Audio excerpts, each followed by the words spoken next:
తిరుపతి జిల్లా వ్యాప్తంగా బాణుడి సెగలతో ప్రజలైతే ఉక్కిరిబిక్కిరి గురవుతున్నారు. ఇటు తిరుపతి నుంచి తిరుమలకి వెళ్ళే భక్తులు కాలినడకన తిరుమలకి వెళ్తుంటారు. ప్రస్తుతం మనం ఉన్నది కపిల తీర్థం కూడలి. ఇక్కడ నుంచి అధిక సంఖ్యలో భక్తులు శ్రీ కపిలేశ్వర స్వామి వారిని దర్శించుకుని ఇక్కడ నుంచి అలిపిరికి చేరుకుని అక్కడ నుంచి కాలి మార్గం ద్వారా తిరుమలకి అయితే వెళ్తుంటారు. ప్రస్తుతం భక్తుల సంఖ్య గణనీయంగా తగ్గింది.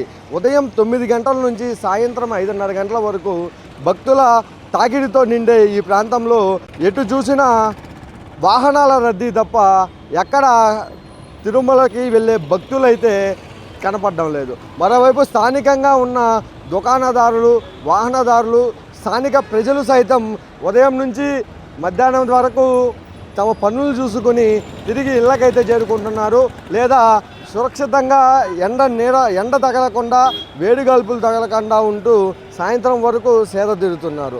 ఉదయం 8 గంటల నుంచి సాయంత్రం 5:30 వరకు ఉక్కపోతతో అల్లాడిపోతున్నారు. గడిచిన 4 రోజుల కాలంగా ఎక్కడ చూసినా వేడిగాల్పులతో బాణుడి సెగలు భక్తుల్ని, స్థానికులను భయాందోళనకు గురి చేస్తున్నాయి. ఉదయం లేచింది మొదలు వేడిగాల్పుల వల్ల, ఉక్కపోత వల్ల తీవ్ర ఇబ్బందులు అయితే ఎదుర్కొంటున్న పరిస్థితి అయితే నెలకొంది. ఇటు వాహనాలలో తిరుమలకి వెళ్ళే యాత్రికులు సైతం తమ వాహనాలను ఘాట్ రోడ్ మీదుగా వెళ్ళేటప్పుడు తీవ్ర ఉక్కపోతకు గురవుతూ ఏసీలను తప్పని పరిస్థితుల్లో వేసుకుంటున్నారు. ఇటు ఆర్టీసీ బస్సుల్లో ప్రయాణించే ప్రయాణికులు వేడి గాల్పులు, అటు గాలి లేకుండా తీవ్ర ఇబ్బందులకు గురవుతున్నారు. దుకాణాలకు సంబంధించి వ్యాపారాలు అయితే సాగడం లేదు.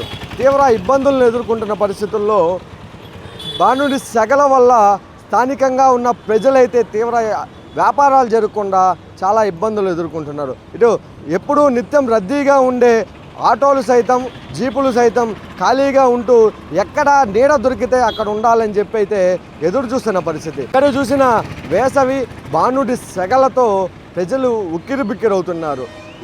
ఇటీవల కాలంలో పెరిగిన వేడి కారణంగా ఎప్పుడు త్వరగా వేసవి కాలం ముగుస్తుందని చెప్పి అయితే ఎదురు చూస్తున్న పరిస్థితి అయితే తిరుపతిలో నెలకొంది.